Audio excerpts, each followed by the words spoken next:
John Frost looked on the gathered crowd, now 3,000 strong. With heavy heart, his voice rang loud as he sang this loveless song. God is a guide from field, from wave, from plough, from anvil, and from loom. We come our country's rights to save and speak a tyrant faction's doom. We raise the watch with liberty. We will be free. For when the rising tide is turned in every London quarter, Parliament comes crashing down with Robert's Rules of Order.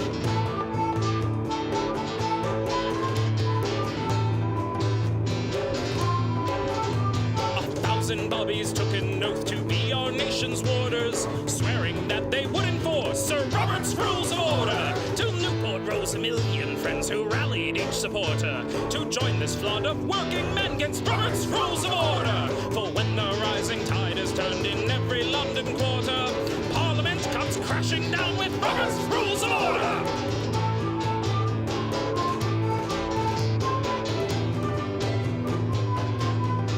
Like this, on the steps of Parliament, John Frost stood proud and tall.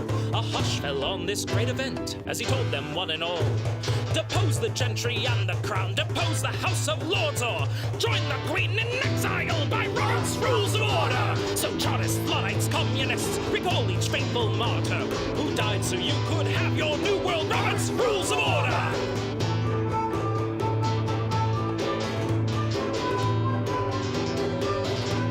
Say it loud, vote your favor, shout it high. All in favor, you say aye. Favor, aye, favor. Aye. A mandate of the people's cry. Favor, aye, favor. Let's hear the opposition side. Like a stubborn donkey's bray. All opposed, you say nay. Opposed, opposed. The motion carries anyway.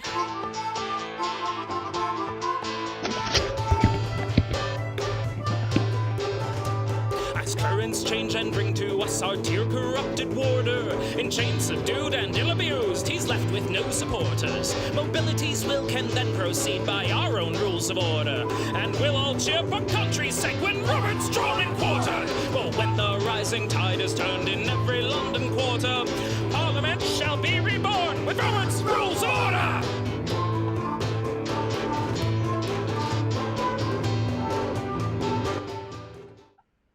Is he unmuted? Oh, he's unmuted. Yeah, okay. unmuted. All right. So you can do the intro, Mike.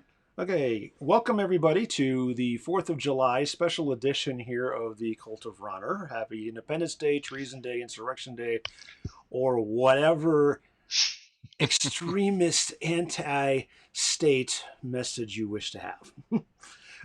We have a kind of an interesting one here. Joining us is Mr. Richard Brown, who is the I guess you could describe him as the National Party parliamentarian. He's done several of our national conventions and some other stuff for us.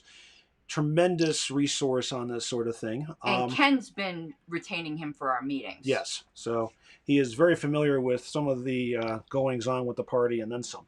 A little background as to why Richard's here.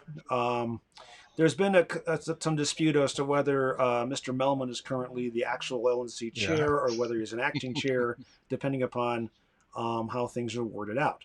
Mr. Brown, along with Mr. Balch and a few other people, have had the opinion that... and me! And the disembodied voice off screen here with the pink hair said that he became chair upon the resignation of Mr. Henchman. I disagree, because I think that the wording of the bylaws specifically say otherwise. So rather than have a proactive email argument and not getting anywhere, Richard asked to have a discussion with me about it, and rather than do it on the phone, we decided, let's see if we can do it this way. So here we are. Yeah, so everyone can benefit. So everyone can benefit from our back and forth. Now, I want to make something perfectly clear. I have mad respect for this man. Okay, he knows his stuff. There's no doubt about that, and I don't want anybody to assume that I'm saying otherwise, because I'm not. So, and Mr. Brown is a tremendous parliamentarian. He's got tremendous creds. We have quite a few of those around us, and I, for one, am grateful to have them around. So, and I know Karen Ann is too. Yep. So, and he's right on this thing.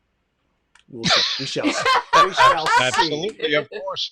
You have a smart co-host there, Mike. There's no doubt about that.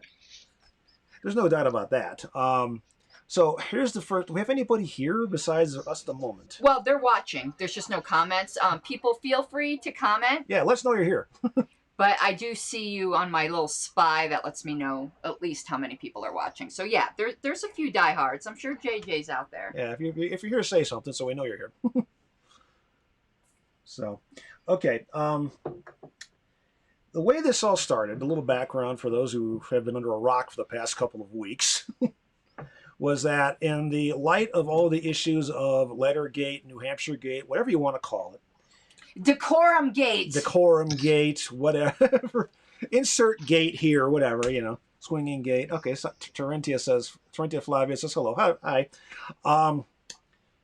Because of what all happened, Joe Bishop Henchman, the previous LNC chair, resigned. Now, I'm not going to go into all details of that train wreck because and that's plus, not, I'm sure Richard wants to stay neutral. and that's not relevant to where we're going with this. That's a side tangent. I'm not going to go there. Maybe later, but not for this. We won't drag Richard into that. Right. But folks, when I'm looking down, it's because the screen's here and the camera's up here. I got to get used to dealing with that. And comments are over there. Right. So it's camera presence, and I'm still getting used to that. In any case, so Mr. Melman, the vice chair, in his position, had to take over to run everything, which is expected. The question became, is Mr. Melman the acting chair, or does he automatically become the chair upon Mr. Henchman's resignation? Mr. Melman consulted with several parliamentarians, including Mr. Brown and Mr. Balch, and the conclusion that they reached was that there was an automatic ascension to the chair by Mr. Melman. I disagree because I claim the bylaws say differently, and that the Roberts Rules cited don't say what people were thinking they're saying, which has led us to this discussion where we are here. So that's the long form. I'm going to let Mr. Brown give that argument first. I'll give that a shot. Thank you, Mr. Seebeck.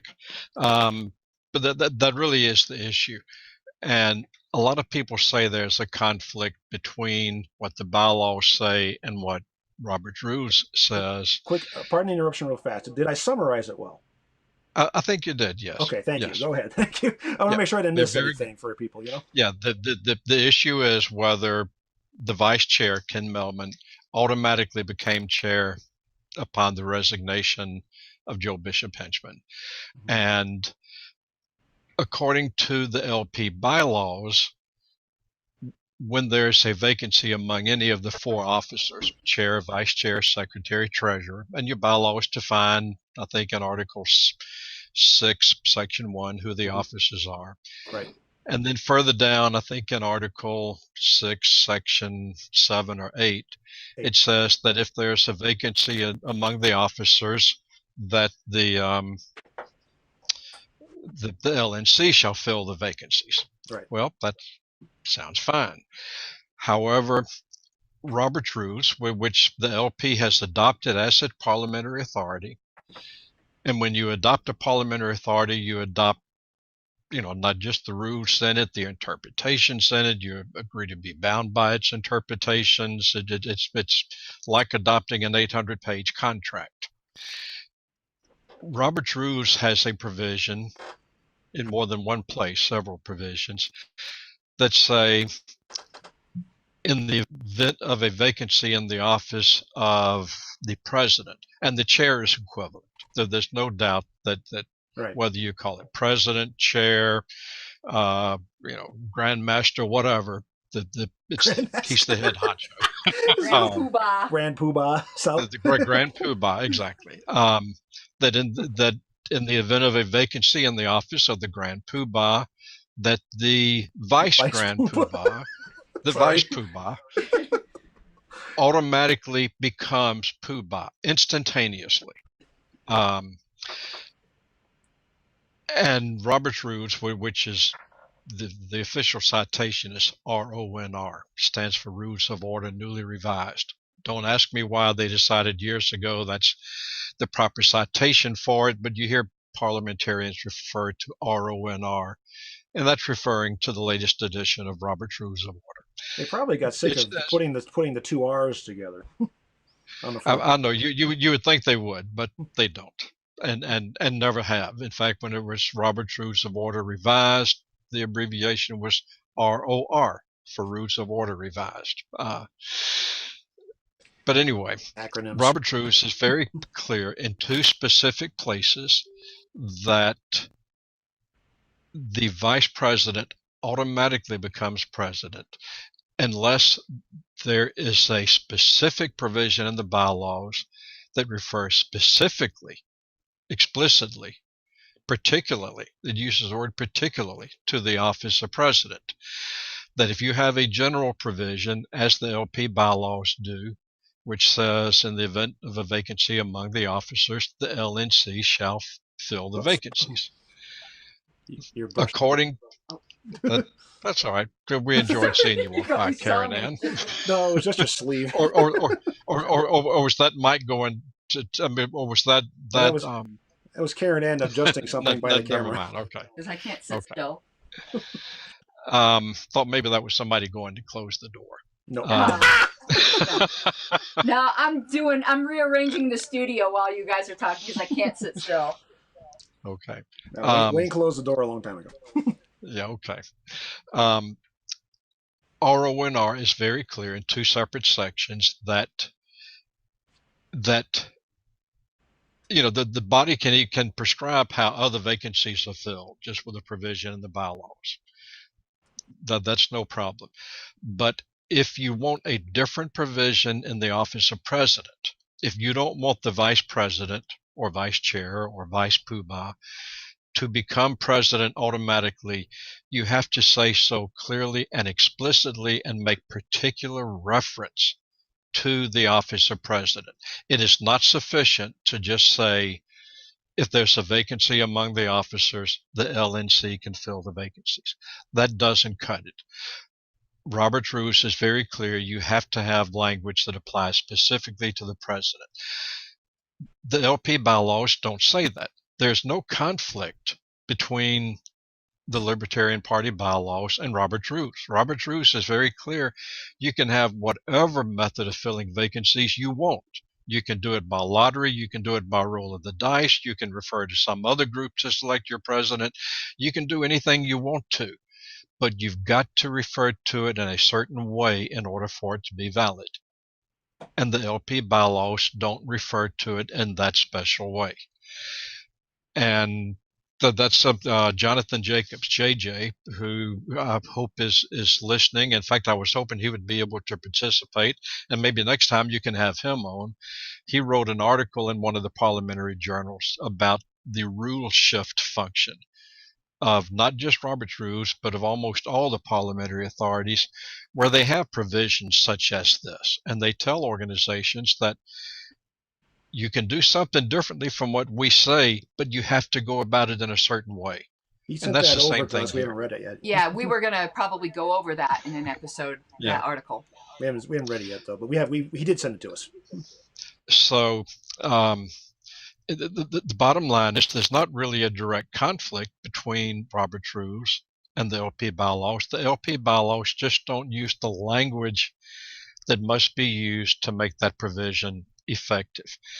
And that is the opinion not just of myself. I'm a registered parliamentarian. I'm not a PRP. I'm a registered parliamentarian, RP, and of Jonathan Jacobs, JJ, who is a PRP, who's highly well respected, has written many articles in parliamentary journals, and also people like Bert Balch, who is one of the co-authors of Robert's Rules, and several other PRPs. I know of several. I'm going to refer to registered parliamentarians and professional registered parliamentarians all as credentialed parliamentarians. There's another national organization, the American Institute of Parliamentarians. They use a slightly different terminology, but in order to attain that level, you have to go through a credentialing process. You got to prove you know what you're doing. Among all of the credentialed parliamentarians who have looked at this, either specifically in the case of the LP bylaws or generally in the case of other bylaws that are written similarly, they all say the same thing, that you must refer specifically to a vacancy in the office of presidency in order to override the provision in Roberts. And I've lost count of how many, but there are several credential parliamentarians who have looked specifically at the LP bylaws, myself, JJ, Burt Balch, Joshua Katz, who's a registered parliamentarian, former member of the LNC, Scott Lieberman, the doctor who's in California, who's a member of the party, and I think on the California State Central Committee. He's a Richard, registered parliamentarian. Do you know if Alicia looked at it? I think that's Alicia's opinion as well. I know that it's Aaron Starr's position. I've actually discussed it with Aaron. I believe that's Alicia's position as well. I've even talked to Frank Robinson. I understood Frank Robinson, one of the party's founders, actually wrote the bylaws. So I called him, and that's his understanding. That is correct because pardon the interruption, but that is correct because the wording that we're talking about in the bylaws do go back to the 1974 version. So yeah. Now, so that's probably I have to 6 or 8 or 10 credential parliamentarians either within the party or who have looked at the party bylaws who all agree. There are another 6 or 8 or 10 on the Roberts Rules of Order Forum, the discussion forum, who have looked at this exact issue with organizations that have almost identical wording. They all say the same thing, including Dan Hahnemann, who's on the authorship team. I believe Shmuel Gerber, who is on the authorship team. Others who are the most respected parliamentarians in the discussion group, like Josh Martin. All of us, everybody who has looked at it takes the same position. I'm not aware of a single credential parliamentarian anywhere who disagrees, and that's probably about 20 of us. And in fact, I think, Mike, you are the only person I know of with a significant amount of parliamentary knowledge who disagrees. Wouldn't be the first time I've gone against the grain. But listen, I've ask Karen. The lone wolf can sometimes be right. That's why I wanted to discuss it with you. Was hoping we could have a phone call. I'm open to looking at it other ways, but in a nutshell, the problem is that the LP bylaws don't use the language that Roberts says you have to use to get out from under the default provision, and that language was in effect in the edition that was in effect when the LP bylaws were drafted. It's not a brand new position. I think that was the 7th edition, published in 1970. That's the edition that was in effect when Frank Robinson drafted the bylaws. And he told me he was aware of that provision and figured that, there was no need to go into detail because he knew Robert's rules covered it. Okay. The bylaws do specifically say that yes, that the chair is an officer. That's Article 6, Section 1. We agree on that. Article 6, Section 8, and Article 7, Section 7 both say, it's in 2 places because one's for the officers, one's for the LNC, that, and remember, in fact, the wording is almost identical, but not quite. They both say that the National Committee shall appoint new officers if vacancies occur. The LNC one also says and at-large members. That's the only difference. With such officers to complete the term of the office vacated. Except for that at-large piece, for the other piece, it's identical. No arguments there. Article 6, Section 4 specifically says that on the vice chair. The vice chair shall be the chief assistant. I'm reading off a paper here, folks. This is why I'm kind of looking down. Shall be chief assistant to the chair, performing such duties as the chair shall prescribe, and holding such executive powers as the chair shall delegate. Here's the key point. And shall perform the duties of the chair in the event that the chair is, for any reason, unable to perform the duties of the office. The key point there is that he's performing the duties. He is not assuming the title. There's a separation of the duties from the title there. You could call it a portfolio without minister if you'd like. And that's the only place in the bylaws where this shows up for this specific case. Other positions, secretary, treasurer, etc., if they step down, the duties are on the shelf until a replacement is made. That's normal. That's accepted practice. I don't think anybody really has any argument with that. But in this specific case, the vice chair takes the duties, but not the title. And that's on there for any reason. That could be anything from they have to hand off the gavel because of a conflict of interest for an election. They need to go walk the dog because without taking a recess. There's lots of different reasons for it to happen. That was why. That's the design, the structure behind this.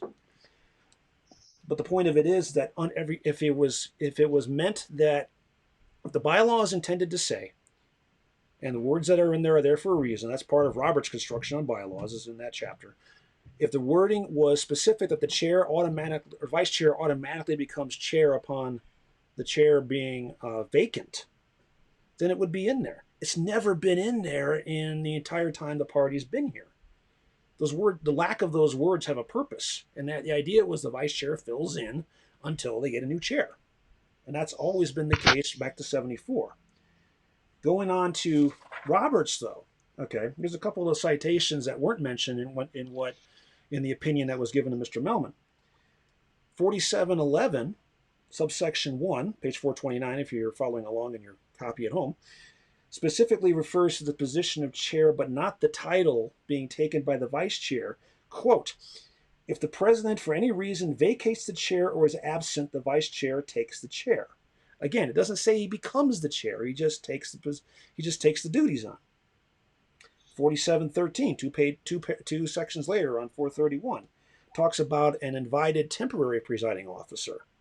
Okay, they have the gavel. They have some of the duties of the position of chair. Are they the chair? No, they're not. Okay, because let's face it, they're not the elected officer. They're just filling in for something. Okay, 4723 says that the president vacates when for any reason the president vacates the chair, and it cites 4329, 4711, and 6212-14. The vice president serves in his stead, not in his place. Serving in his stead, courtesy of vocabulary.com, means doing their job for them while they're not there as a substitute. That's not assuming the title. They're just filling in. They're the substitute teacher. They're the fill-in umpire. They don't assume the title. They're just doing the job. 4728, the one that you guys have cited regarding automatic ascension, says it has to expressly provide for the filling of the vacancy. Okay. Expressly means explicit and clear. The bylaws do expressively and clearly say that. Okay, but it's just in pieces. One piece is in Article 6, Section 1 about who's an officer, and then the other piece about about appointing for those vacancies in those positions is Articles 6, Section 8, and Article 7, Section 7. There's no requirement that it has to all be in one place, but it is there. So that's part of the problem there. The other thing is in that same section, the italicized office of the president, which is emphasis throughout Roberts. Roberts doesn't underline anything in the book, which is another way of using emphasis. So they're using emphasis here as a term of art, but that doesn't make it a requirement. And the problem there is that, again, it's already addressed by our bylaws. So the last piece of it, 5632, which is what you guys quoted, okay? It basically says that the bylaws are assigned as the method of filling the vacancy in the specific case of the presidency. The vice president automatically becomes president for the remainder of the term. Well, the bylaws do cover that because the methodology is appointment by the LNC. I think nobody disputes that. If the LNC appoints a replacement, it's for a vacancy. It's listed twice. Specific case does not mean, though, and this is where I think the misinterpretation is happening. Specific does not mean exclusive. It doesn't mean only the case of the chair. Specific just means clearly identified, and it is. But it's not exclusive. And that, I think, is the key misinterpretation of this whole thing, is that idea of saying it's specific it only has to be for that case, but it's included as part of the other cases. It is specific, but it's more than that, and it's not just isolated to that. The other piece about it is that, yes, the method has to be prescribed, how to do it in particular. But the other method means, other than the bylaws, well, it's in the bylaws. So it would fall to a special order or standing rule, which I'll defer to Karen Ann on that one. I don't know if we have one for that or not. She's shaking her head no over here. So okay. But again, it's not. Again, this lazy idea of specific not being exclusive. It's not. They're different terms, and I think that's where the misinterpretation is coming. Is that if the bylaws were to say only in the case of the chair, the vice chair becomes that, instead of being having a vacancy appointed, that would cover the case. But it doesn't do that because it includes it in the broader picture of all the officers. I don't think specific means exclusive here, and the terminology doesn't match up. I think that's where the problems are happening. Let me respond to two or three things. And that was very good. Although you conveniently left out a key part of the citation in Roberts. Which one? And I'll come back to that 5623. Okay. I mean, yeah, 5632. Okay. I'll come back to that in a minute. One second. Let me find it. 5623. Well, I'm going to 5632. 32. Okay. Hang on. Let me get there so I can follow along. But I'm not going to talk about that just yet. I'll come back to that. Well, okay. We can start with it. Go. Okay. You're driving. Go. I just got the book here. Okay. Let's see. All right. I'm going to read the entire paragraph. It's one paragraph. The method of filling vacancies may be provided for. That's in the bylaws. This is talking about provisions that should be in the bylaws. Mm-hmm. Unless the bylaws clearly provide otherwise, notice of filling a vacancy in office must always be given to the members of the body that will elect the person to fill it. If the bylaws are silent as to the method of filling a vacancy in the specific case of presidency, the vice president or first vice president automatically becomes president for the remainder of the term, and the vacancy to be filled arises in the vice presidency or in the lowest ranking vice president. Then here's the key. Here's what you left out. If another method of filling a vacancy in the presidency is desired, it must be prescribed and specified as applying to the office of president in particular. That's the problem. The LP bylaws don't refer to filling a vacancy in the office of the president in particular. They just refer to filling vacancies in any of the among the four officers in the officers. And that's the key. And some of these provisions in Robert's Rules of Order are actually italicized for emphasis, to put emphasis on the importance that the bylaws have to refer specifically to a vacancy in the office of the president. Now, I want to respond just kind of briefly to the other comments you made about the other provisions in Robert's Rules about the vice president filling in the absence of the president, etc.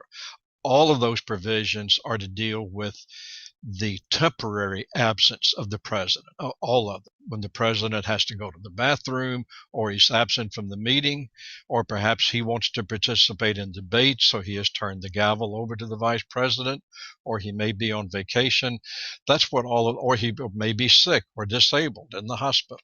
That's what all of those provisions apply to. They have nothing to do with filling a vacancy in the office of president. They just have to do with either the president being absent or unable to perform his duties, such as being illness, or when the president has turned the chair over to the vice president. So, but the bottom line is that again,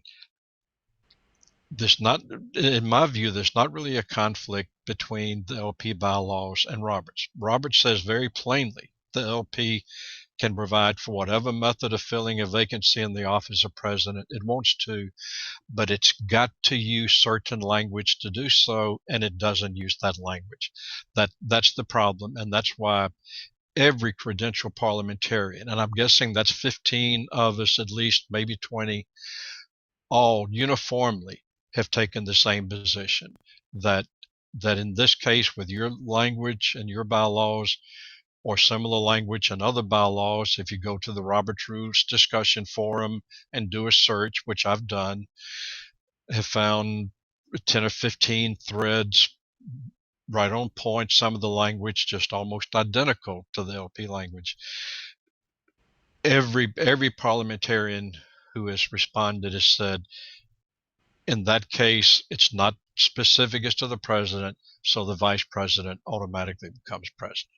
So that's the issue, and of course, and that was Ken Melman's position. And he had written opinions from two or three others. He had verbal opinions from two or three others. He has a verbal opinion from another prudential parliamentarian whose name I'm not aware of. He has not told me who that was, but that he did get still another one by phone.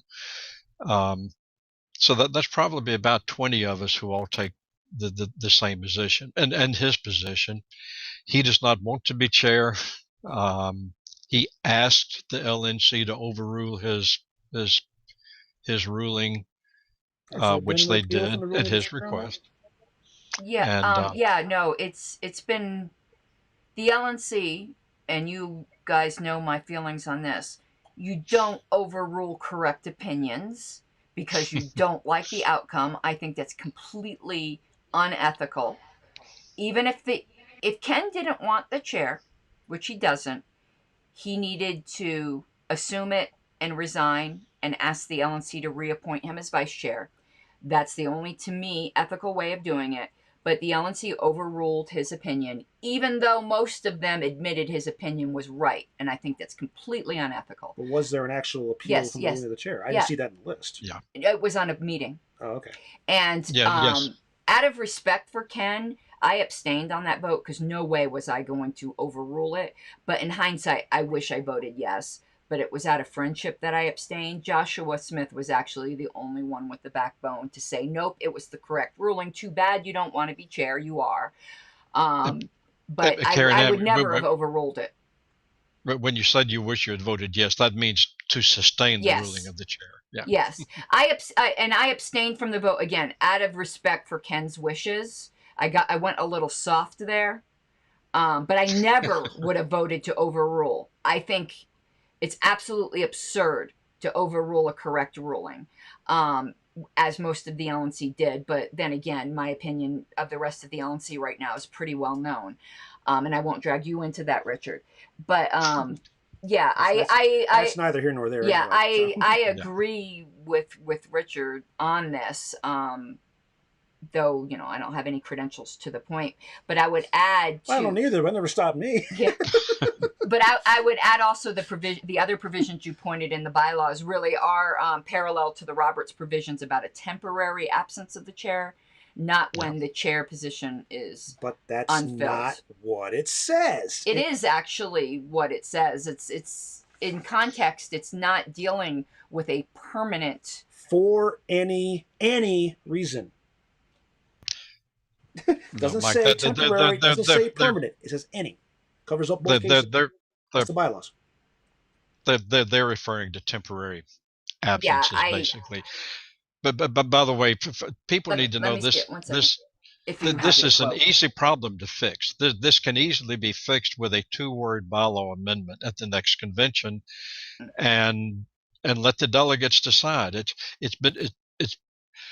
I know a lot of party officials think the LNC should be able to choose the chair. I'm not so sure the delegates would agree. I don't have a dog in that fight.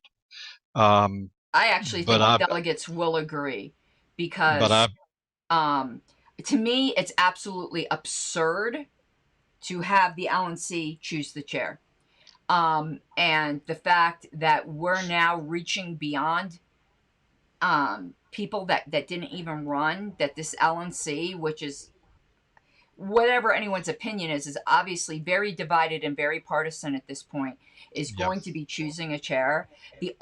And I'll put my cards on the table for this because to me, this is just a logical opinion. If the LNC is going to choose a chair, they should then pick the second choice of the delegates, which of course they probably don't want to do, which would be Joshua Smith. Otherwise, it should be Ken Molman because he was actually voted on by the delegates. My opinion is Ken should take the chair and the vice chair should remain vacant because this LNC is too partisan and too divided to responsibly pick another officer. If the ruling of the chair, as Mr. Brown cites, so you guys didn't agree with, then that is the correct approach to take. Right. Okay. But that's not what's happening. They overruled it. Right. Right. But no, here though, in our bylaws where it says shall perform the duties of the chair in the event that the chair is for any reason unable to perform. Being unable presumes that the chair exists, that there is a person who is in the chair who is unable. So I don't think you're for any reason means there is no chair, because if there has to be a chair to be unable. If the reason is they've resigned, they are therefore unable to do the duties by their own choice. No, then they don't exist. There's not an inability. Correct. So, no, I just fundamentally disagree with your interpretation there. I think it's not correct. But that won't be the first time we disagreed. But I don't think there's a conflict here either. And I'd be the first to admit if our bylaws were sloppy, because they are sloppy in some areas. Well, yeah, that wording's back from 1974. That wording is literally 50 years old. Yeah, I don't think this is, though, particularly sloppy. There are some things I do think are. Listen, guys, I enjoyed this. If you don't need me, I really need to run. If you need me to stick around, that's perfect, Richard. We really, I think this was probably very helpful for people who weren't understanding the intricacies in and out. This goes back to a fundamental problem, and this is how do you structure your bylaws? You know, and I'm not criticizing Roberts. I think there's a contradiction in Roberts here because of the way they word it. I think that they're trying to say expressly means when they need to say that it needs to be said in this specific case of the chair versus other officers. It does in the next sentence when it says in particular. That's not what in particular means, though. Not when you're talking as a part of a larger group. Remember, I have a math degree. I specialize in set theory. Okay? But the point of it is that the wording of Roberts needs help on that also, because he didn't make it more clear as to what they're talking about here when they're using terms like expressly and in particular and so on. Definitions change over time. I had to look them up, and my definitions came out straight out of the Oxford Dictionary. Okay? I cite my sources. I don't find it unclear. When they say for any reason, any means any. Period. But any reason means they've stepped down, they died, they've quit, they got fired, you know. A meteorite fell on their heads, they got to take a leak, you know. I agree with Karen in there, because if the chair steps down, then there's the chair can't be absent. I mean, it can't be unable. I agree because with Karen. They don't exist. They were unable by their own choice.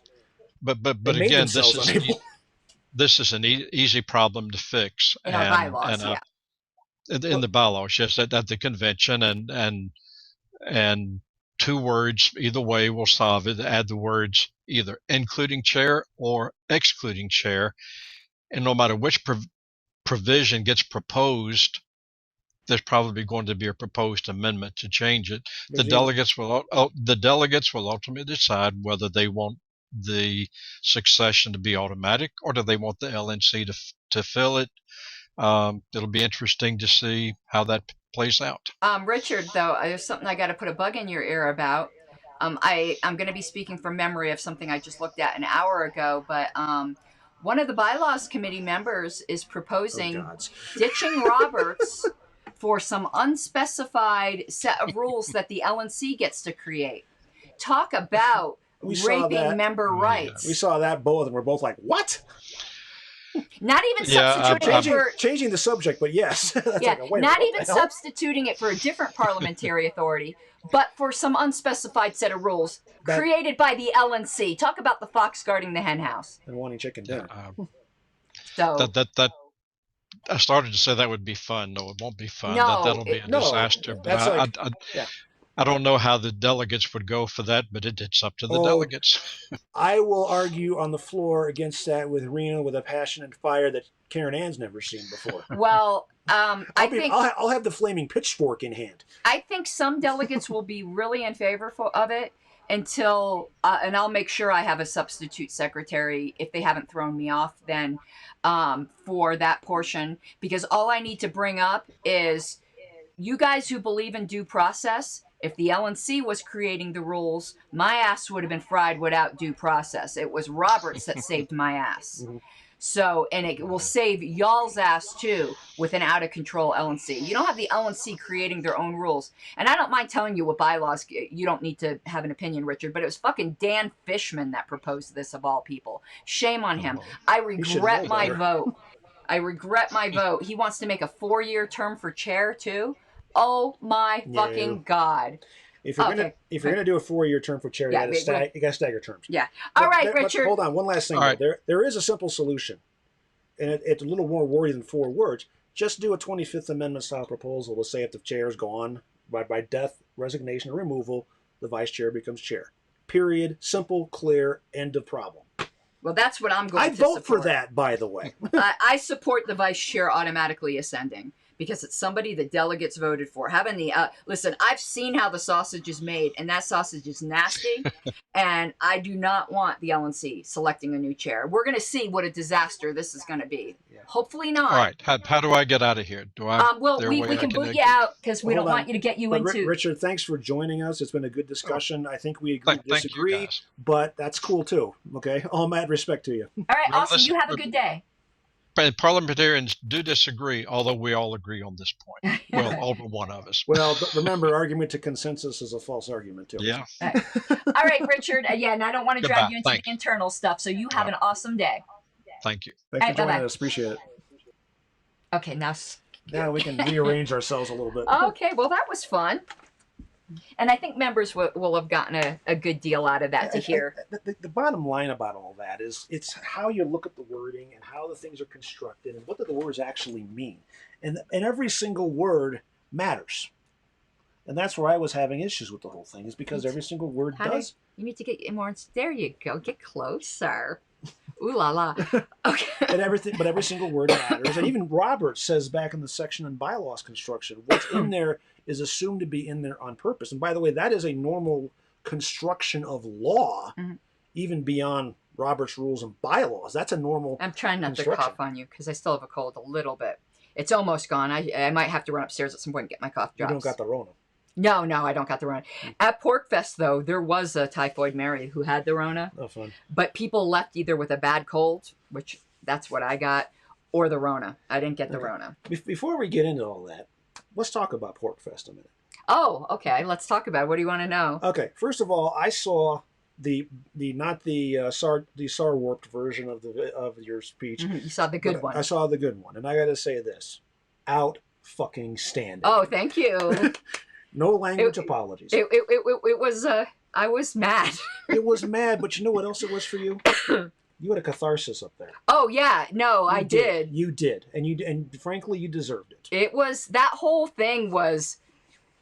Listen, it was incredible. Like, I'm gonna enjoy going to PorkFest like as a nobody, like in a way, because like when I tell you, like You're not. No, you have been elevated to legend status in the party. You are the Harlos now. But I mean, the title only goes for certain people. You've made it. It was. Listen, it's nice to be appreciated, and so there's no downside there. But like, oh my God, like I was given a Messiah's welcome at PorkFest. I just can't even describe what you saved their party. And they there understood that, and it made me so realize how clueless the LNC is. What an echo chamber they're in, because everyone there was it was phenomenal. It was just absolutely phenomenal. Well, one more thing about this, I have a little presentation for you. Oh no, it's not a barb dildo, is it? No, it is not a barb dildo. That I promise. Okay, because I got a few of those. No, it is not one of those. However, I'm going to say this directly to you as a friend. You've been through hell the last few weeks. Yeah, it's been bad. And it sucked to see you go through that. I know what it's like to go through that. Not to the level you were at, but I also know how crazy that can get. Yeah, it's tough to be backstabbed by friends. It is. But I will tell you, but I have something for you so that you will always put it in proper perspective. Okay. I give you the official whistle for the whistleblower. Oh my God, that is so dumb. Okay. Don't make me use this. Yeah, listen, I'll read it. Oh my God, this is so awesome. It says LP whistleblower on it. Oh my God. I'm going to wear this to the next meeting just to annoy all the right people. You are such a sweetheart.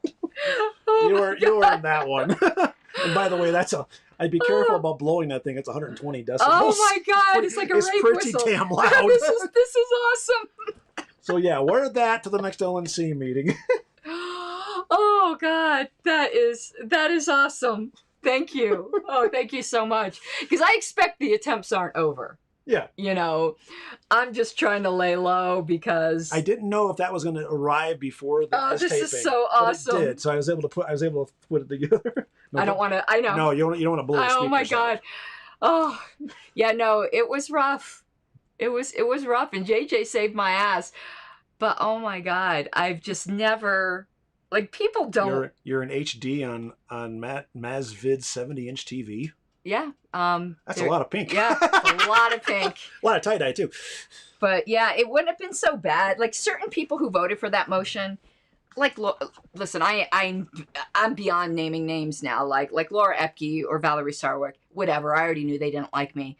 But the Friends, I don't know if I'll ever get over that. I do not know if I will ever get over that. Like, I have problems with like a lot of people in the LNC, but I'd never do that to anybody. And it wasn't just removal from the LNC. They tried to kill the historical project. Which was I want everyone to know that, though. When you go to vote next time, if Mr. Longstreth is running, just know that his grudge, he was willing, even though he voted for me just a week before, for the very committees he was trying to remove me from. Yeah. So for him to say this was a long-standing thing, you were either a shitty LNC member a week before when you voted to make me chair of one of those committees, or this was whistleblowing, and we all know what the answer is. Yeah, and frankly, the idea of trying to erase, cancel, if you'd like, every single thing that you've done for in 6 this party years. for 6 years with the historical committee, plus remove you from committees that have nothing to do with what was going on with no complaints. with New Hampshire. I'm sorry. It's so vindictive. I'm sorry, but I'm going to say this directly to you. Richard Longstreth, that is bullshit. And you, of all people, should fucking know better. Yeah, it's just so maybe vindictive. maybe you need to grow up a little bit and recognize what proper decorum and proper respect for people means. That's not decorum. You blew it. Yeah, that's not decorum. That is just spite. And I'm just can't believe it, really. Just absolutely cannot believe it. And from Susan Hogarth as well. And by the way, I don't know if you know this or not, but if they'd have kicked you out, I'd have been running for platform committee chair. I know. and just to spite their asses. You know, but yeah, Richard just voted for me for platform committee chair and then tried to remove me from the platform committee. So that just goes to show you right there. There's something wrong. And neither of those, and so did Susan, by the way, and neither of those options are flattering. Either you were completely irresponsible LNC members in that vote, or you're targeting a whistleblower. And both of those suck. And if you're using party resources, or even if you're in a business and you do this, business resources, government resources, to enact a personal vendetta against a colleague, that's not only ethically wrong, in some places it's illegal.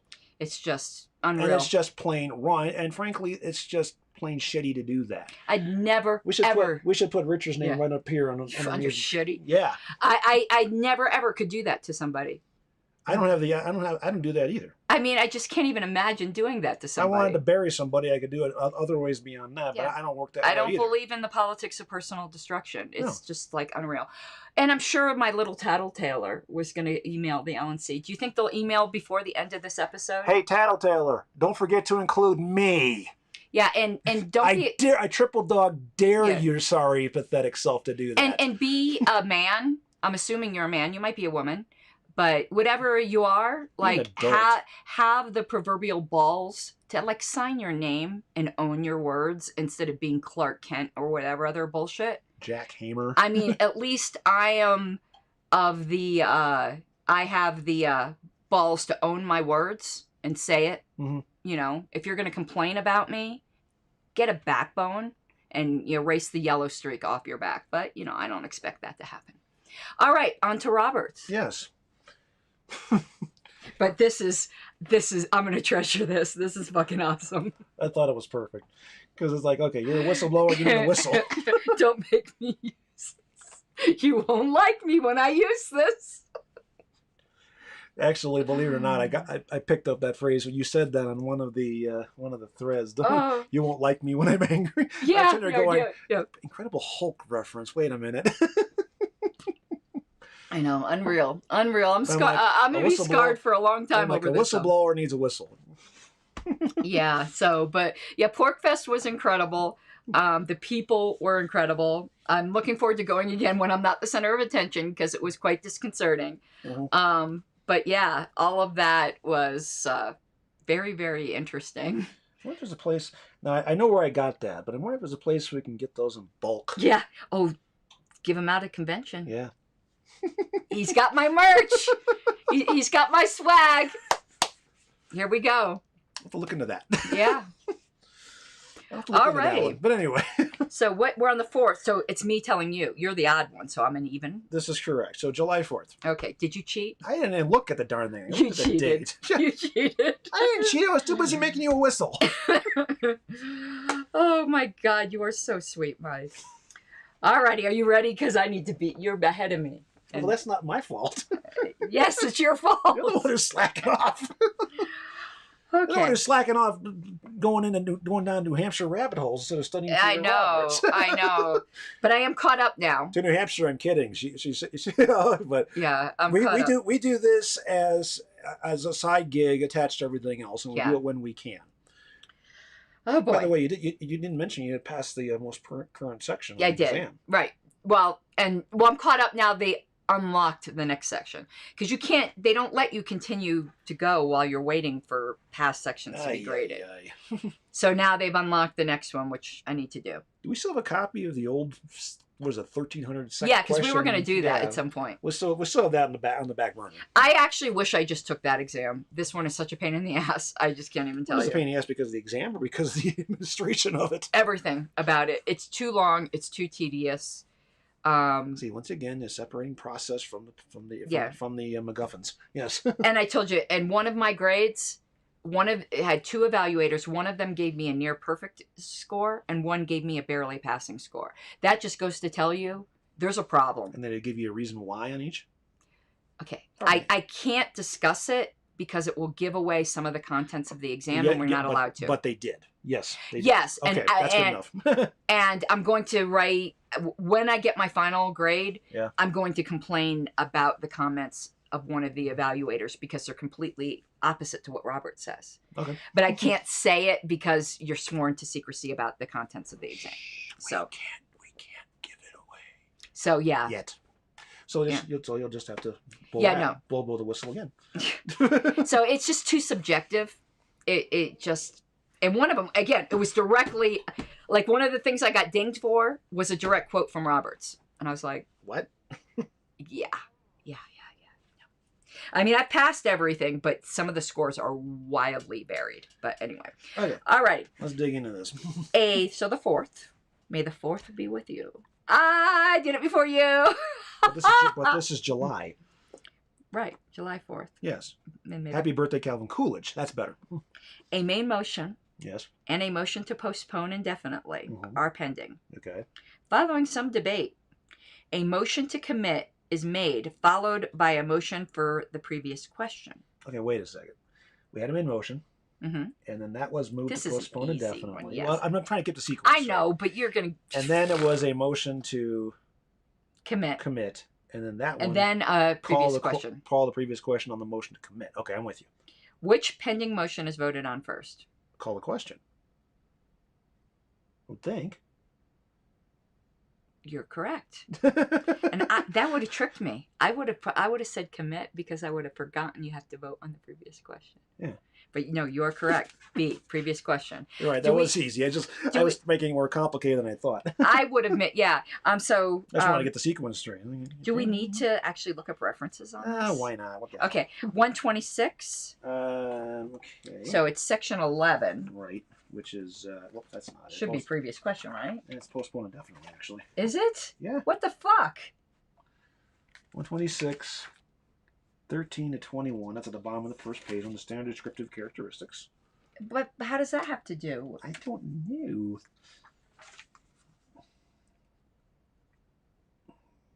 Where? Oh, standard. Standard characteristics, 13 through 21. So it's 1 and 2 going on to the next page. Yeah, standard characteristics Okay. 1 and 2.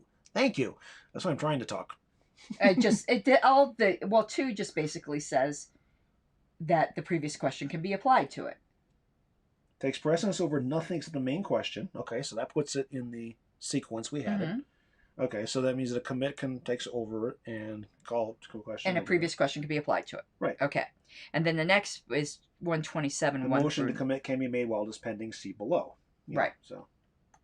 But this is just saying what can be done. It doesn't deal with the fact that when you call a previous question, the first thing you vote on is calling the previous question, which is what this answer was. Yeah. So, all right. Yeah, because my understanding is that calling the previous questions is just stop, vote this, go on from there. Just put a tag.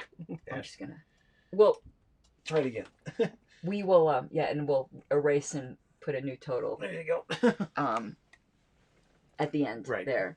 Okay, well that was easy. Makes sense to me, but anyway. And I didn't look. See how I flipped it like a good dealer? Yeah. Not drug dealer, card dealer.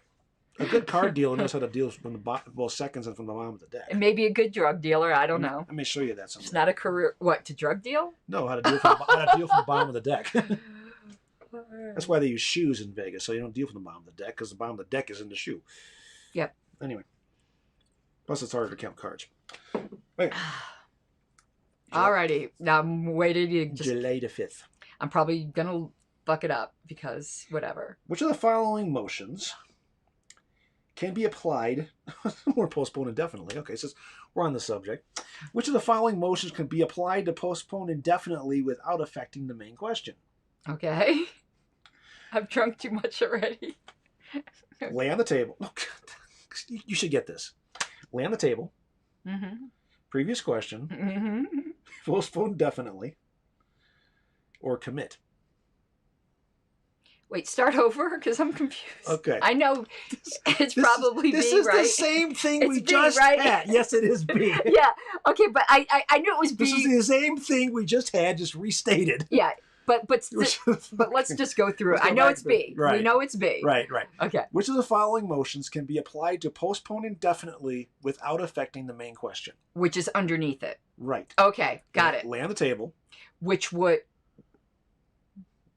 Previous question, which we just said is the right answer. Right. Which we just literally read it a second ago. Postpone definitely, which doesn't make any sense. And commit, which we already just covered a second ago too. Right. Okay, and commit though does affect the main question. That's why it's you can apply commit, but they're saying applying commit to postpone indefinitely, not to the main question. But it says without affecting the main question. Gotcha. Right. Yeah, you can't, got it. Yeah, you can't commit a postpone indefinitely. No, you can't. Right. You can commit the main motion, but that's a different story. Right. And the postpone indefinitely dies. Now, it falls. I'll bet you when I flip this over to look at the citation, it's going to be the exact same. Let's see. There, I said I didn't cheat. See, you did good, like a drug dealer. 127, 1-3. Thank you very much. Have a nice day. We've already been through that. Okay, got it. All right. So how often does that happen? We get literally the same question rephrased two times, There. So it was a give me for me, because otherwise I'd have been even farther behind, because I've been losing at this shit. And Southern Northeast says was great to meet me. Okay. So thank you. That was again quite an experience. Okay. I'm getting more drunk. I need to be extremely drunk today, I think. And we're getting ready to go to a debate. I mean, not a debate, a protest. See, that's how drunk I am. The difference between a debate and a protest is a debate is two sides and it's more civil. Well, somebody might argue with us, so it might turn into a debate. That's when you take a firecracker and stick it in their shoe and light it. Alrighty. Because the protest is about narking your neighbors for fireworks. Yeah, we decided we picked a random, we don't even live there. We just it's up in Wheat Ridge. Yeah, we were just like, this town is threatening its citizens. We're gonna go protest. None of us live there. Yeah. What's going on, just for context, is the city of Wheat Ridge, which is west of Denver near Lakewood. They're encouraging people to narc on their neighbors for having fireworks. Yeah, and they were kind of aggressive about it. All the towns have that law, kind of, but they were publicizing it. It's also in place here, but we weren't publicizing Fountain it. doesn't have it. They said, shoot off what you want. Oh, Castle Rock does, but they weren't encouraging people. Mm-hmm. But Tuesday, Castle Rock is trying to get 3 ballot measures to increase taxes. And the answer to that is no. So we're going to no, go testify no. against it. They wouldn't put RCV as a ballot measure because no, we can't have the voters decide that. But they're going to try to add a surcharge on every hotel room, like $7, but it would also apply to Airbnb. Raise taxes by I don't remember the percentage, but it's raise local sales taxes. And then Without a vote? Or is it going to go to a vote? No, it's go to a ballot measure. Oh, okay.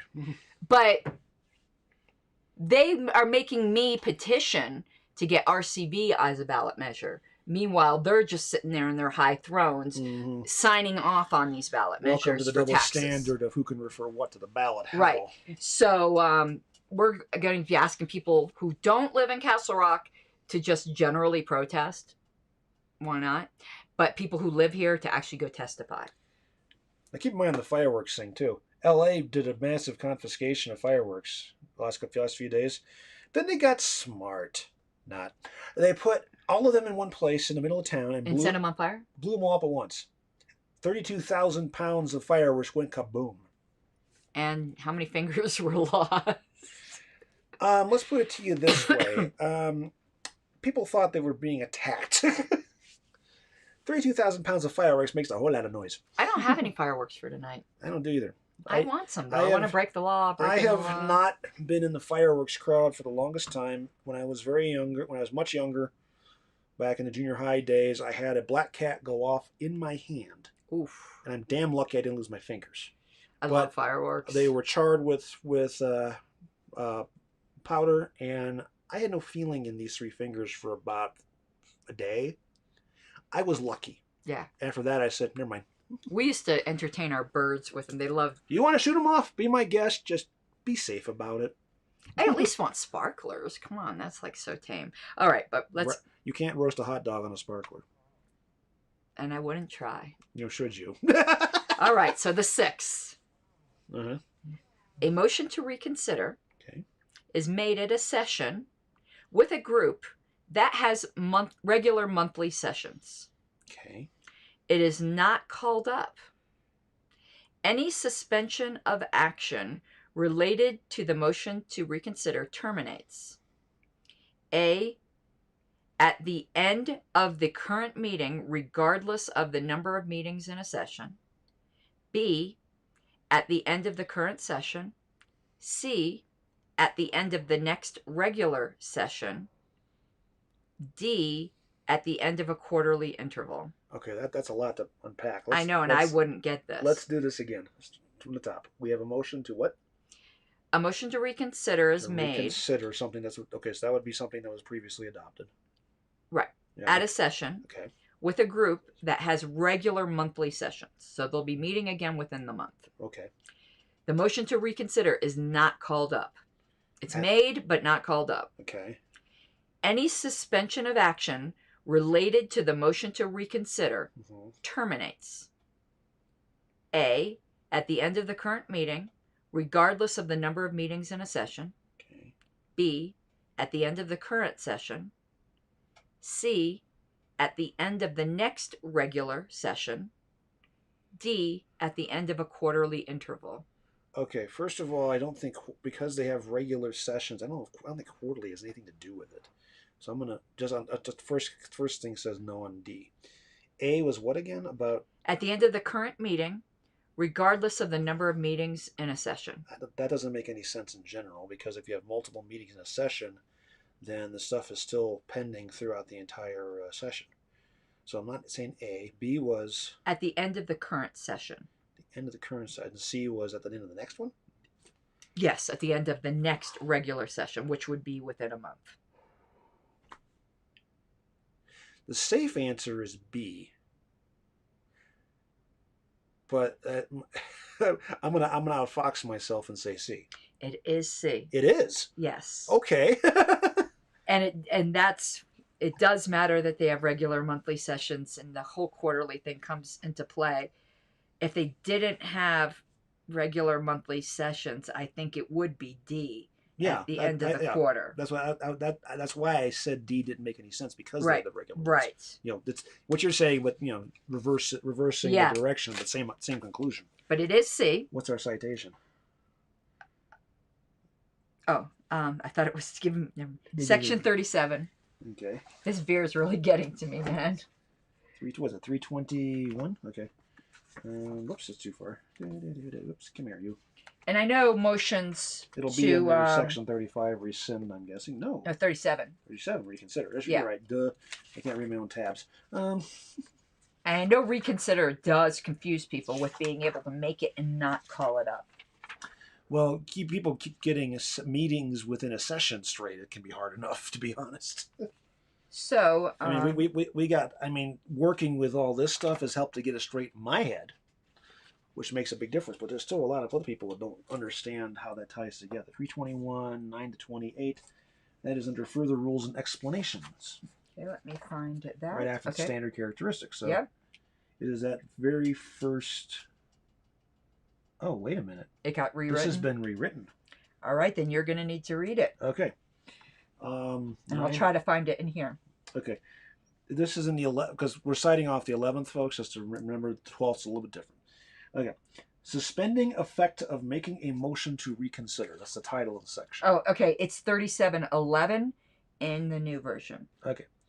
The effect of making a motion to reconsider is a suspension of all action that depends on the result of the vote proposed to be reconsidered, either A, until the motion to reconsider has been voted on, and if the motion is adopted, until the reconsideration is completed, or B, if the motion to reconsider is not taken up until the suspension terminates as followed.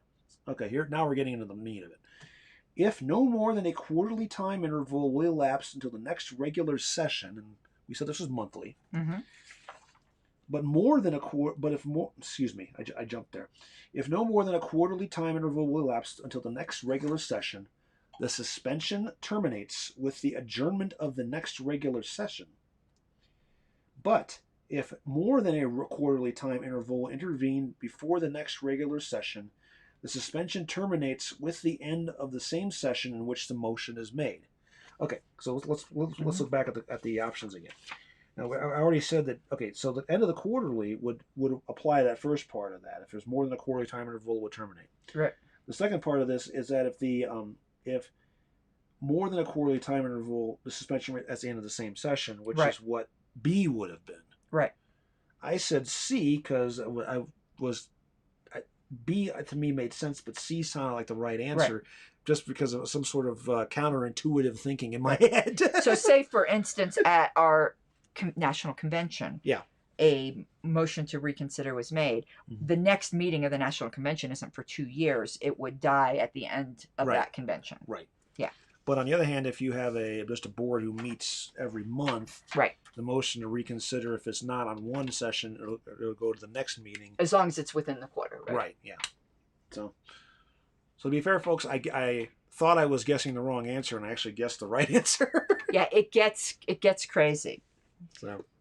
Oh, no, the next day is a Sunday. So it's me again to tell to you. Oh. Because we're skipping the Sunday. The Richard thing kind of covers for that, and we don't really have any other special events planned, though we do need to look at that JJ article on shifting. What was it called? Shifting rule or something? Yeah, rule shift. The rule shift. It's in my inbox. I haven't read it yet. I know you got it too, because you said it both of us. Yeah. Okay. Interesting. Uh-oh.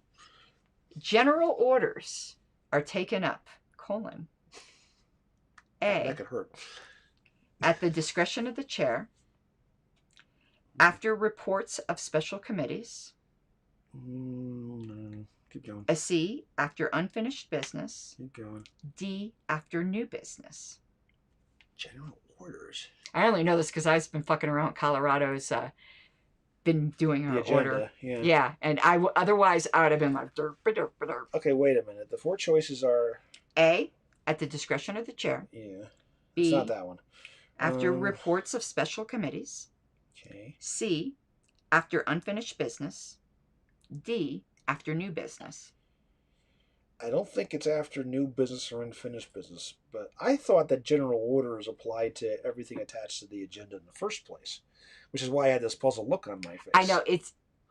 I know there's still some confusion, I think, with you as to general orders and special orders because we don't really use those in the LP. Well, okay. And the only reason I know them is because of this kind of bullshit. Okay, so we'll come back to that in a minute, but give me choice. Give me option B again. After reports of special committees. I'm going with that one. Okay. It's C. After unfinished business. Okay. Now, here's my question. Mm-hmm. What is the difference? Maybe this is where I have trouble with this. It's confusing. There's the difference between general orders and when someone calls orders of the day. Okay, orders of the day is whatever's on the... Orders of the day has two meanings, kind of like adjournment has multiple meanings. Okay. You know, adjournment can mean conclusion or it can mean starting again at a different day. Right. Or where are we, as I thought. Yeah. Orders of the day can mean that you're supposed to be taking up a particular special order or general order at this time. Right. But it also could just mean, let's get our ass back onto the schedule and the agenda. It means both. Right. Okay, so how does the... Okay, so then a general order then... I need a tissue. Excuse me. Here's untied. You're allergic to the beer. A general order... A general order is something that's been scheduled for that particular meeting, but not made a special order. And a special order is something that is for a particular time or place on the agenda. It gets So the agenda itself is not a set of general orders. No, it's not. Okay. It's super, to me, I don't like these distinctions. I think they're just super, super confusing and not helpful. But you're going to understand where I get confused. The agenda item that is in the standard order of business is unfinished business and general orders. And that's after the reports of special committees. Which was what I said, but that's not the... Right. It's not the right... What I said was correct, but not the most correct. Right. Thank you. Right. That's what I was right. It wasn't... What I said was correct, but it wasn't in the right place because of the other pieces. 186, 17 to 20. Okay. Which is section 14. Yeah. Which isn't the section I was going to, because it's dealt with, I guess, in multiple places. 186, 17 to 20. Okay, that is actually under postpone to a certain time. What? Postpone definitely? What? That makes no sense. 17 to 20. Hold on. That makes no sense. Okay, well, here's the quote. I'll just read it off. Okay. General orders are taken up after unfinished business is disposed of, but are grouped with it under the heading of unfinished business and general orders. Why didn't they go, though, to the standard order of business? The effective order of the day, particular hour, depends on whatever. So I want to look up the order of business, because that's where I would have gone to. I think it's 41... It's in chapter 41. Order of business. It's the standard order of business. Right. That's about 351 for those in the 11th, just for reference. At least I think that's where it's at. Isn't that where it's at? No? That's the order of business is section 41. Okay, yeah. All right. You're fine. Orders of business, order of the day, agenda, and program refer to a closely related concept having to do with the order in which business is taken up in a session. Okay, order of business. Here is 41.5. Basic usual order of business. Yeah, that's 353. Yeah. Okay. So it goes reading and approval of minutes, reports of officers, boards, and standing committees, reports of special committees, special orders, unfinished business and general orders, and then new business. Okay, yeah, that's what they should have cited. Right. But the other citation was correct. But it was just weird. This is better. Yes. Yeah, it's just in a random thing. Yeah. So yeah, this gets really confusing. And the thing is, to me, this is only useful for the test because most organizations have a special rule of order of their own standing order of business. And not only that, but okay. Here's the other question then. Okay, we know what unfinished and new business are. Mm-hmm. Okay, we know what the reports of the special committees are, the standing committees, improvement. That's all clear. You have special orders versus general orders. Now, I think you said special orders are what again? Special orders are...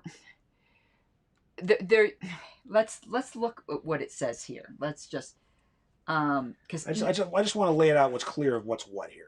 Just partially for my own edification, partially for the audience, so they can, just to be make sense out of this, because I get this mixed up a lot.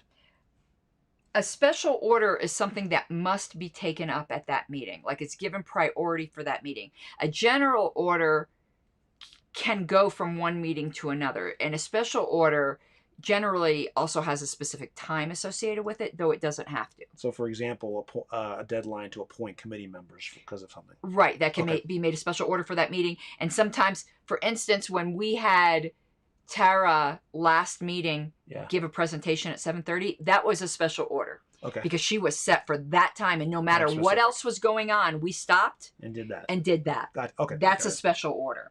So a general order then can carry over and mean what the hell's going on. Yes. It's just not as special as a special order. Okay. No, that's cool. I'm just trying to, I have trouble keeping them straight sometimes too, but that helps. That helps. And I still have problems with it, and I have to go. Richard Brown just weighed in. General orders are combined with unfinished business, but at the end. Right. Yeah. At the end of unfinished business. Right. So which makes sense. So it says here, the heading of unfinished business and general orders includes item of business in the 4 categories below, and the order in which they're taken up. Where are you? Of the first 3, these are unfinished business, while the 4th is general orders. Where are you? I'm in order of business, just a few pages past the usual order, of under the title unfinished business and general orders. Damn, I'm looking. Oh, okay, number 5. Yeah. Well, okay. So it has 4 categories. Yeah. Okay. And only the 4th one. 358 and 11. Okay, got it. Yeah, only the 4th one are general orders, which are matters that were postponed to or otherwise made general orders for the present meeting, taken in the order in which they were made. So they were postponed to that meeting without being made a special order. Got it. So at a previous meeting, if someone said, let's lay this on the table to take it up at the next meeting without saying we'll take it up at say 7:30 or whatever, right? Then would be a general order. But if they said, oh, we're going to lay on the table and pick it up at the next meeting at 6 well, you o'clock. Don't lay on the table, you postpone. Right. Okay, postpone to a specific time to execute my firing squad. Then that would be a special. That'd be a special order. Got it. And notice here it says that things that were a general order but were not reached at a particular meeting become unfinished business for the next meeting unless they were made a general order again. Within the same quarter, wouldn't they die if the quarter flips? Or am I thinking too much into this? No, because they weren't reached yet. Okay. Things only die if they were. Now I don't know if they were postponed because you can't put anything out of the reach of a quarter. It almost seems like a postponement, though, if it carries over, isn't it? Well, carries over as unfinished business. You didn't reach it. Right. It's not even an official postponement. But it acts in that nature. Yeah, I don't know the answer to that. Yeah. I don't know the answer to that. I mean, you understand what I'm saying, though? Yeah. Yeah, okay. But something that's good to be brought up here is a note, because this comes up, and a lot of people footnote, the footnote. It's almost like friendly amendment, like doesn't exist. The expression "old business" should be avoided, since it may correctly suggest further consideration of matters that have already been disposed of. Which is also why you don't want to say prior business, also. Right. That's why it's unfinished business. Right. Because the previous stuff was finished. Right. Or it was unfinished, and unfinished carries right. Unfinished, you're done. And then if it's already been disposed of, then you got to rescind, motion to reconsider, or any of the other bring back motions. Right, which is a totally different department, yes. Correct. Old implies that you can do that, or that it wasn't finished, which doesn't necessarily work. Right. Yeah. But I find the whole general order and special order thing almost completely useless. Except for special orders that are for a specific time, I find that useful. All this other bullshit, I think, is kind of a holdover from a more archaic age that most organizations don't deal with. Mm-hmm. The fact that we still get confused, it's just it's ridiculous. I don't think I've ever seen a party agenda which has general orders in it. I've seen new and unfinished business all the time. Well, it's a heading that we've always put, even in the old LPCO, but no one ever knew what it meant. Oh, I know that I was, I know in California we didn't have that. We just had unfinished.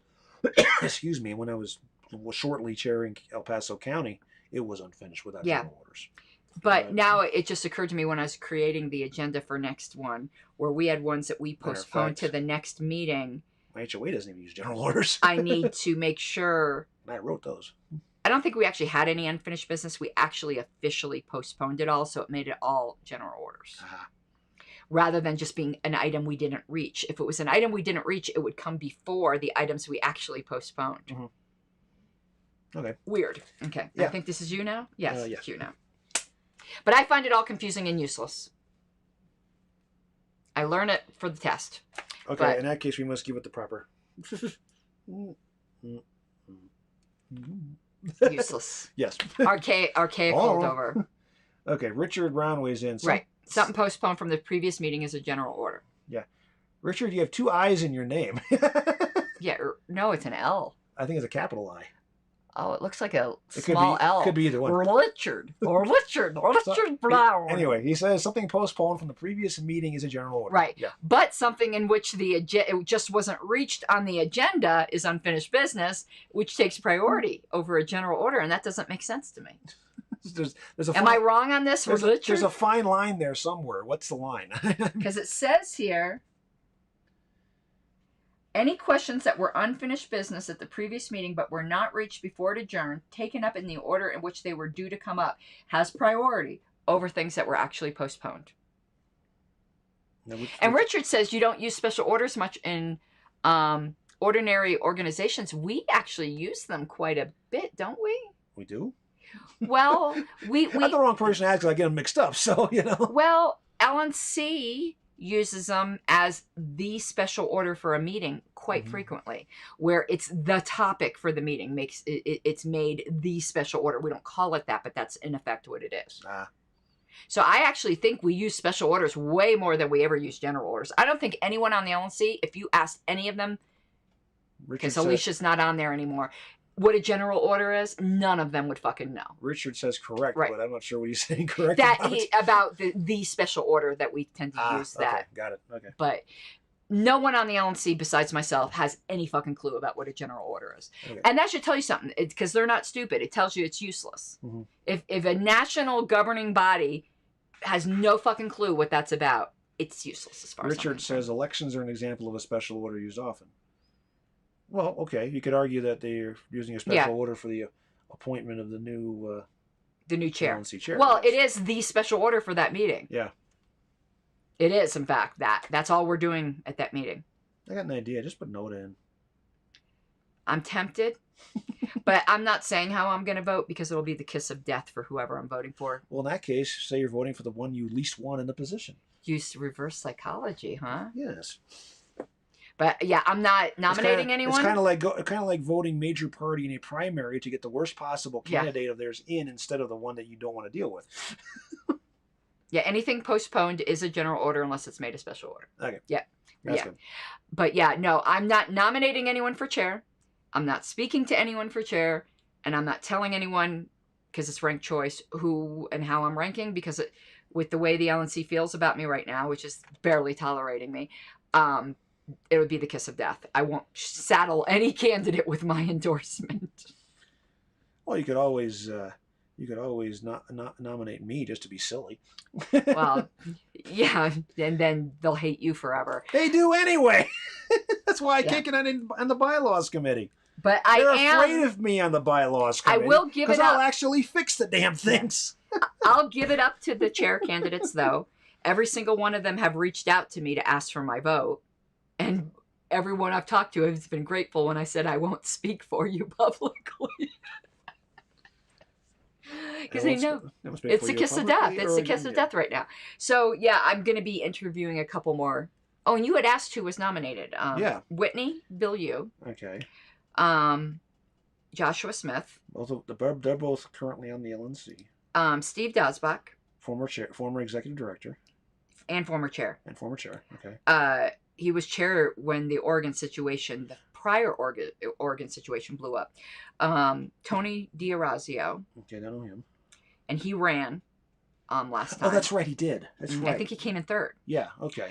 And Chuck Moulton. Who's been a past vice chair. Past vice chair. He was vice chair back in 2008 and got basically screwed over by the Bar Root contingent in Denver. And he almost beat Alicia for secretary Mhm. one time, but That was a then couple years later. he proceeded to say something from what Nick told me, but now I don't trust anything Nick says. But Nick told me Chuck snatched defeat out of the jaws of victory by turning around and bad mouthing her, and then everybody like got turned off by that.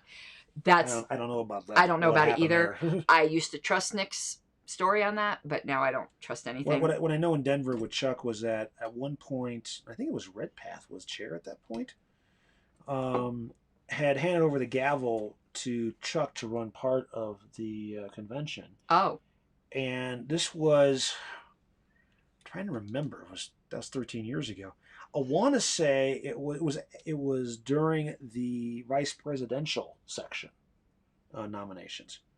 It was a little crazy at that point because there was a whole other pile of things going on behind the scenes. I may tell that story someday, but because I was there, but when I was going down. But Chuck wound up chairing that part of the convention and actually did a really good job. Oh no, Chuck is more than qualified. Yeah. Again, I'm not going to say anything nice about anybody because that'll be the kiss of death. But no, I think everyone knows he's got the qual. Yeah. Doesn't he have a certification on the parliamentarian stuff? No, I don't think he does. I thought he did. But I can tell you where Chuck and I ended up on the outs is he was on the whole wrong side of the COVID convention thing. He was one of the COVID panickers who did not want a physical convention. And that disappointed me because up till then, I always felt Chuck sided with the bylaws even when he didn't like what they said. I found his weak point. Virus, he'll throw the bylaws out. Well, to be honest, there's a lot of people who, pardon the expression, lost their shit over They did. And that's the only fault I can give him.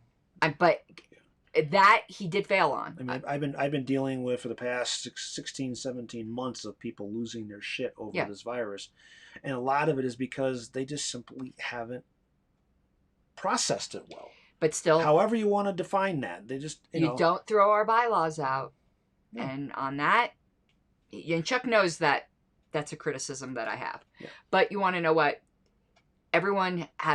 Nobody's perfect, so everyone's going to fuck up at least one thing, and that's his fuck up. It happens. And that's, it's one thing when it's an error or a mistake. It's another when you do it on purpose and act like a jackass. Yeah, and there's far different. Those are totally different animals. So those are the candidates. Trust so me, far. I know I've acted like a jackass plenty of times. I think there will just smile and nod your head. Okay. Yes, all of us have, I think. Yes. You've done it too. So I've done it more than we've done it to each other. Yes, we have. Colorado Springs Massacre. Yes. So, but I think more candidates are going to come up because I've gotten phone calls by a few other people who are just feeling it out, kind of, and I hope they declare. But I'm not nominating them. I'm not nominating shit. I'll nominate Harambe. Let's nominate Alex. I would not do that to Alex. This is the Viper Pit. I know, but let's be real. He did one hell of a job at Orlando. Yes. Being thrown into the deep end of the pool without a life preserver. But he's not good in interpersonal LNC conflicts. He tends to do the split the baby thing, and I don't think that's just. Mm-hmm. You need somebody who will side on the side of right, not on the side of making peace at all costs. Yeah. And Alex is a make peace at all costs guy, and I don't agree with that. Anyway, let's go on. But he did fantastic at that convention. Oh, he did. He did amazing. And granted, he had Richard up there, he had you up there, and I was hanging around too to help him get through that. But at the same time, he was in a very tough spot. Yeah, it was. And especially that first day, but he got through it. Yeah, he got through it. His hair was worse for wear. Yeah. All right. But all credit to him for what he did there. It was hard. Anyway, let's go to the 9th. The 9th. Of July. And I already finished my beer. Actually, you want to pause for half a second and replenish? Well, let's do this one. Okay. And then maybe we'll... I'm just saying just to replenish the beverages. Well, and I probably need to use the bathroom. So we'll probably stop and then restart the stream. Okay, fair enough. You know, because... Yeah. Or give a blank screen of whatever. Yeah, people get really... And Facebook doesn't like that, so it's better to start and restop. Okay. The 9th. We're back to commit. Okay. Are you committed? I should be.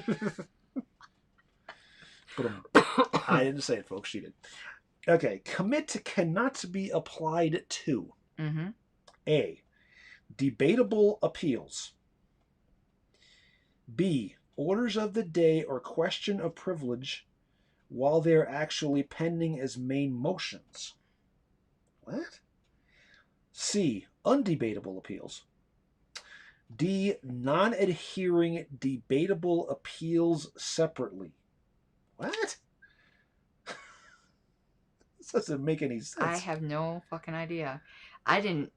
Ooh, I'm gonna guess B.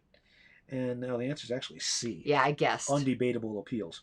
Yeah, that would have been my second guess. I don't even know. Okay, non-adhering debatable appeal. What the hell are they even saying here? Non-adhering debatable appeals separately.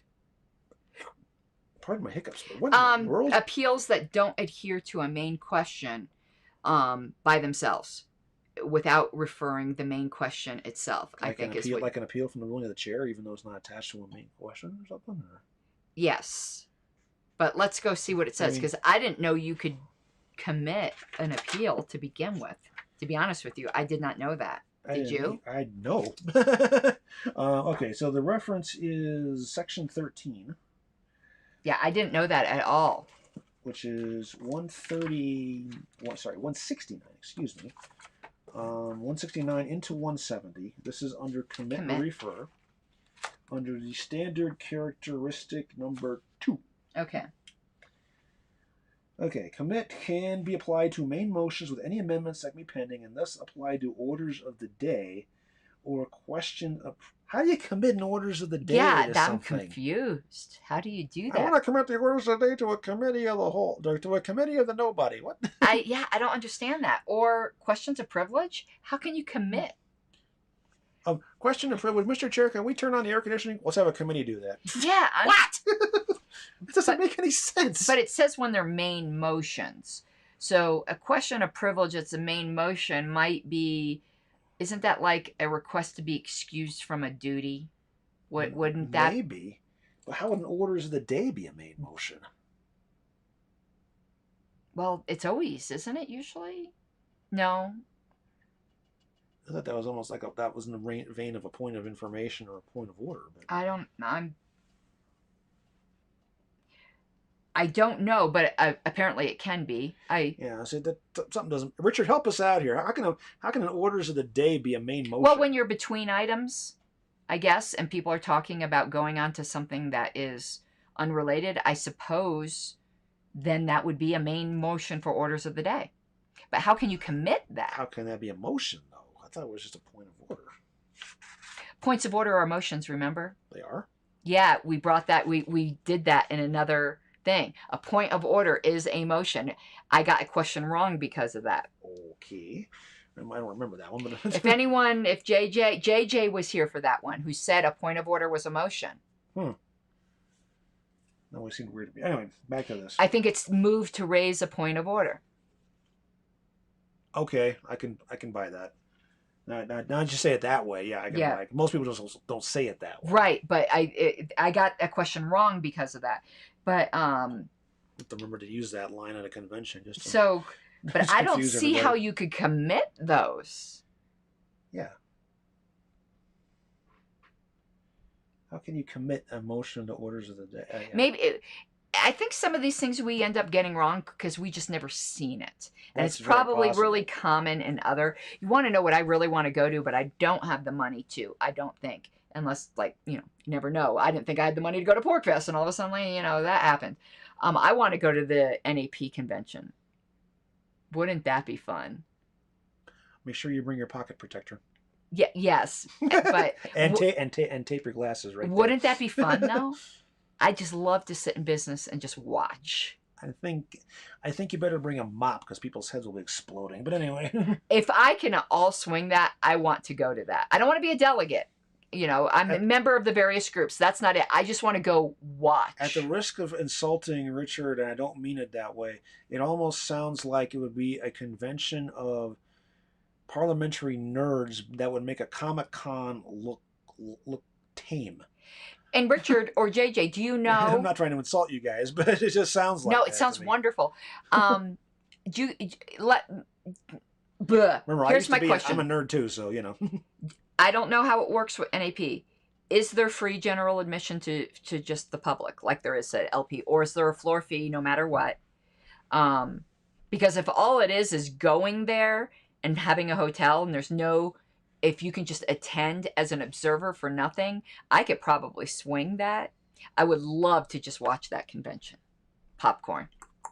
Does that even is it live cast? No, it's different being there. You know that the whole. I want to go. You want to sneak? You want to breathe in the parliamentary porn? Yes, I do. I want to go so bad. Again, no delegate thing. They were doing that for our local chapter. I was like, no interest in that. Nowhere near qualified for that, but I'd love to go. I'm gonna look into that. That would be fun. Okay. Back to this. Yeah, when they're pending his main motion, so continue. And such an application is independent of and does not affect any other matter that they may have interrupted, semicolon, can be applied to debatable appeals or points of order referred to by the chair in the judgment of the assembly that are debatable when so referred. But if such an appeal adheres to the main motion, that is, oh God, we're going down a rabbit hole. This is, okay, I got to interrupt for this. This is where bullet points within an item help to format, guys. Yeah. And it's not in the new thing. This is the same way. But this is a butt ugly laundry list. It's hard to read because it just rambles. Anyway, but if such an appeal adheres to the main question, that is, if the appeal must be decided before the main question is decided, the motion to commit can be applied to the appeal only in connection with the main question, which goes to, what the hell was the right answer to this? C, undebatable appeal. Okay, just doing to lose track of what the hell we're talking about here. Okay. It gets to that where it says it cannot be applied to an undebatable appeal. Where? It's after that long run-on sentence. It's the next sentence. It cannot be applied to undebatable. Why did I just say that in the first place? Yeah, I think this is just unfamiliarity. I couldn't There's even. There's a second citation here, 256. I'll go look at that real fast. What section? Working. I'm not sure. Section 24, appeal. Okay. And Richard was able to change the spelling of his name, so it's not Richard. Richard. Yeah, I need to see this in action before I'll ever get it through my noggin. I can understand why you say that, because this is, I don't think I've ever seen this either. Okay, 256, 22 to 26 is appeal standard descriptive characteristic number, part of number 1, excuse me. Let's see. Appeal takes precedence over any question pending, yields to all privileged motions, provided they're in order. And yields to incidentals. If it is debatable, it also yields subsidiary motion to limit or extend debate. And for previous question, yields to commit, postpone definitely, and lay on the table, provided that they are in order of time according to order precedence. If it is undebatable and adheres to a pending question, it does not yield to any subsidiary motion to lay on the table. And if it is undebatable and does not adhere to a pending question, it yields to no subsidiary motion. Okay, that's a tough one. That's in the weeds. Yeah. I don't think I've ever seen that one. I don't feel bad for getting that wrong because it's totally outside my experience. Yeah. Okay, so we said we were going to take a break. Yeah. So we're going to do that, and we're going to refresh our drinks, use the bathroom. I don't know if we're going to get through everything we want to get through, because when do we need to? I need to leave, or if you guys are coming to Wheat Ridge. The protest is at 4. Mm-hmm. It's 1:15 now. You need about an hour to get there. So by 3 we need to be done. Yeah. Okay. Well, we're taking 3. I mean, we're out the door. Yeah. So probably closer to 2:30. All right. We're going to take about a 10-minute break or so, and we will be back. But we're finishing this, and we'll just start the broadcast over. So